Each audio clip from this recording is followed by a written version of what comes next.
Hello বিয়াস, আসসালামু আলাইকুম। আশা করি আপনারা সবাই ভালো আছেন। আমি আপনার দোয়ায় অনেক ভালো আছি। আজকে আমি আপনাদেরকে দেখাচ্ছি আমার লেয়ার মুরগির ঠোঁট কাটা।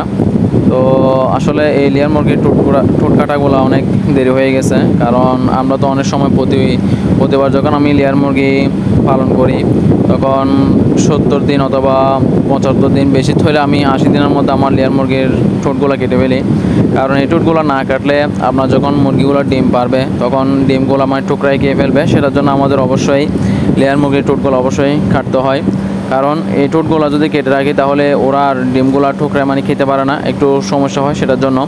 তো আসলে আমার এই লেয়ার মুরগির যে ঠোঁটগুলো আমি কাটতেছি, কারণ এগুলো দেরি হওয়ার কারণটা হচ্ছে আমার মুরগিগুলো অনেক অসুস্থ ছিল।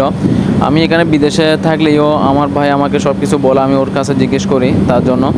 তো আলহামদুলিল্লাহ এখন মোটামুটি আমার মুরগিগুলো সুস্থ আছে। তো সবাই দোয়া করবেন যেন আমাদের মুরগিগুলো, যেন আমার ব্যবসাটা যেন আমি সুন্দর করে চালিয়ে দিতে পারি। তো আসলে আমি সব সময় আপনাদেরকে ভিডিও দেওয়ার জন্য চেষ্টা করি, কারণ দিতে পারি না, কারণ আমার অনেক সময় ডিউটির কাজের মধ্যে ব্যস্ত থাকতে হয়। কারণ আমরা আসলে বিদেশে আসলে সময়টা কোন দিকে চলে যায় আমি নিজেও বলতে পারি না। তো দেখি, চেষ্টা করি আমি সবসময় আমাদেরকে ভিডিওগুলো দেওয়ার জন্য। তো ইনশাল্লাহ দেখি আমি যখন সামনে দেশে যাব তখন সব সময় আমার খামারের ভিডিওগুলো দেওয়ার জন্য চেষ্টা করব। তো তার জন্য আপনারা সবাই আমার ইউটিউব চ্যানেলটি সাবস্ক্রাইব করে রাখবেন আর ফেসবুক পেজটি ফলো দিয়ে রাখবেন, তো সবসময় আমার ভিডিওগুলো পাবেন। তো আসলে সবসময় যদি আমি ভিডিও দিই তাহলে মানুষের দেখতে একটু আগ্রহী, কারণ যখন আমি প্রথমে একদম নতুন করে যখন আমার চ্যানেলের মধ্যে ভিডিও দিয়েছিলাম, ফেসবুকের মধ্যে ভিডিও দিয়েছিলাম, তখন আমার অনেক দেখার জন্য মানুষ আগ্রহী থাকতো। কারণ আমি যখন নিয়মিত ভিডিও দিই না তখন মানুষের আসলে ইন্টারেস্টটা একটু কমে যায় তার জন্য। তো আমার এটা হচ্ছে যে শেডের মধ্যে এখন লেয়ার মুরগির আমার মুরগির ঠোঁটগুলো কাটতেছে, সেটা হচ্ছে আমার প্রথম শেড। এটা হচ্ছে খাঁচার মধ্যে যে লেয়ার মুরগিগুলো আছে সেগুলোর ঠোঁট কাটা হচ্ছে। তো আমার আসলে দুইটা শেড, একটা হচ্ছে আমার ছাদের উপরে আর একটা হচ্ছে আমার পুরান খামারের মধ্যে, আমার যেটা আমরা পুরান বাড়ি বলি আর কি, সেটা। তো এটার মধ্যে আমার এই খাঁচার মধ্যে পালন করি, আর এটার মধ্যে আমার ঘরের যে ছাদের উপর আছে সেটা হচ্ছে আমি ছাদের মধ্যে পালন করি, খোলাই। তো খোলার মধ্যে আসলে লেয়ার মুরগি পালন করাটা আসলে ঠিক না, কারণ আমার যেহেতু জায়গা সংকট, আমার খাঁচার মধ্যে একটু জায়গা কম, কারণ আমার মুরগির যে খাঁচাগুলো ছিল সেগুলো অনেক নষ্ট হয়ে গেছে।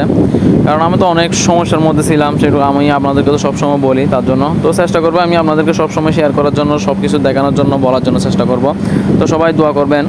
তো আলহামদুলিল্লাহ আমার এই খামারের যে শেডগুলো আছে এখন মোটামুটি আমার মুরগিগুলো যখন অসুস্থ ছিল তখন এখন মোটামুটি ভালো হয়েছে। তো এখন মোটামুটি আজকে আপনার 95 দিনের মধ্যে না 90 দিনের মধ্যে আমার ভাইয়া বলছে ঠোঁটগুলো কাটতেছে। তো যাক আলহামদুলিল্লাহ আমার মুরগিগুলো সুস্থ হয়েছে, সেটাও আল্লাহর কাছে লাখ লাখ শুকরিয়া আদায় করতেছি। তো সবাই দোয়া করবেন যেন মুরগিগুলো সুস্থ থাকে, যেন সবসময় ব্যবসার মধ্যে চালিয়ে দিতে পারি, যেন কোনো সমস্যা না হয়। সেটা আসলে মুরগির মধ্যে তো অবশ্যই রোগ ব্যাধি থাকবে, সেটার জন্য আমাদের একটু সবসময় সতর্কতাভাবে চলতে হবে, দেখতে হবে মুরগিগুলো যেন ভালো করে দেখতে পারি। তো আসলে সবসময় রোগ হলে অনেক সময় আমরা ঘাবড়ে যাই, একটা টেনশনের মধ্যে পড়ে যাই সেটার জন্য। তো আমার এখন যে শেডটা দেখতেছেন এটা হচ্ছে আমার ছাদের উপরে সেকেন্ড শেড, দ্বিতীয় শেডটা আর কি। তো এটার মধ্যে আসলে আপনারা যেগুলো দেখতেছেন সেগুলো হচ্ছে এখানে মুরগি আমার 200-300 পিসের মতো মুরগি হবে, আমার ভাই যতটুকু বলছিল আর কি। তো 200-300 পিসের মুরগির মধ্যে এখন এগুলো ছাদের মধ্যে রাখছি। যখন আমি ওইখানে খামার ওইটা আরেকটা লাইন করব, এটা আমি আপনাদেরকে আসলে দেখাতে পারি না আমার খামারটা ভালো করে। আমি যে দেশে গেলে আপনাদেরকে ভালো করে আমার মোবাইল দিয়ে ভিডিও ধারণ করে আমি আপনাদেরকে দেখানোর চেষ্টা করব।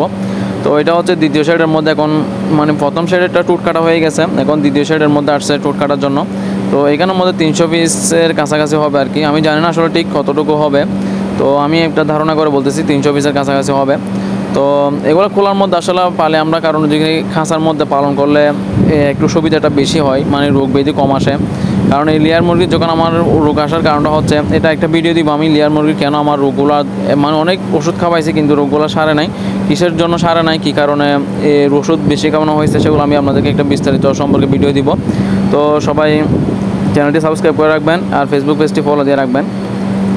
তো এখন যেহেতু মনে করেন মুরগি সুস্থ হয়ে গেছে তখন টেনশনও কম লাগে। মুরগি আসলে আমরা যারা খামারি ভাই ব্যবসা করি তারা সবসময় গরু বলেন, হাঁস মুরগি বলেন, সব কিছু বলেন, ওদের মুরগিগুলো পশু পাখিগুলো যদি সুস্থ থাকে তাহলে আমরাও মোটামুটি সুস্থ থাকি, সেটা আসলে যারা ভালো জানেন। কারণ আমরা যারা পশু পাখি ভালোবাসি তারাই সবসময় একটু ইয়ার মধ্যে থাকেন আর কি। তো সবাই সবসময় চেষ্টা করবেন আপনাদের যে পশু পাখিগুলো আছে একটু ভালো করে দেখাশোনা করার জন্য। তো আমি তো মনে করছি আমার মুরগিগুলো আরও টুট কাটতে অনেক দেরি হয়ে যাবে। তো যাই হোক, আলহামদুলিল্লাহ, আল্লাহ তাআলা অশেষ রহমতে আমার মুরগিগুলো তাড়াতাড়ি অতি শীঘ্রই মানে টুটগুলো কেটে ফেলতেছি।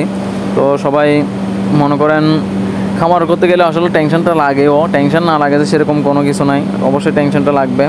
তো আসলে যারা লেয়ার মুরগি পালন করতে চান তারা খাঁচার মধ্যে লেয়ার মুরগি পালন করার জন্য চেষ্টা করবেন। খোলাই মোটামুটি এমনি আপনি খোলার মধ্যে রাখতে পারেন 200-300 পিস, এরকম কোনো সমস্যা নেই, কিন্তু বেশিরভাগ খাঁচার মধ্যে করার জন্য চেষ্টা করবেন। খাঁচার মধ্যে মুরগি পালন